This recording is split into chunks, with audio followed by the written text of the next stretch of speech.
We received a redacted copy of the report into Port Commissioner Sandy Naranjo, and it essentially says there was ongoing issues, some tension between her and the Port District's general counsel, and that things eventually came to a head during a closed-door session back in December. Now, according to this 23-page report, from the outset, Naranjo's appointment to the board raised a number of conflict of interest issues, including her husband's employment with Baker Electric, a contractor that worked on district projects.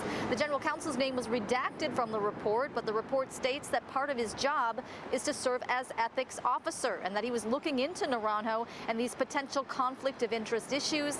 He said she was not only resistant to providing full disclosure, but she raised concerns that he was discriminating against her based on her protected characteristics as a self-described queer Latina female. Now, in December, during a closed-door session to discuss the general counsel's performance evaluation, Naranjo confronted him in front of the board about his involvement with the former Port of LA commissioner whose company had been sued for fraud. So things got so heated that one commissioner interjected to interrupt Naranjo's interrogation by exclaiming, "Enough.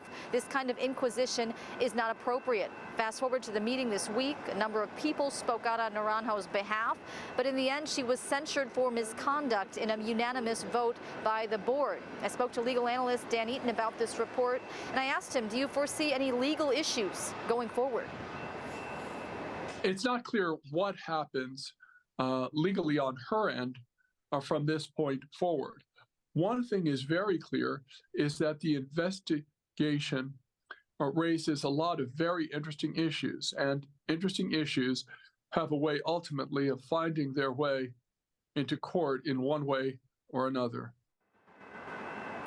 Now, the board does not have the authority to remove Naranjo from office. That is only something that the National City Council can do. They are meeting for a closed-door session tonight where they will be discussing what's happened so far. Kelly Hessedal, CBS 8.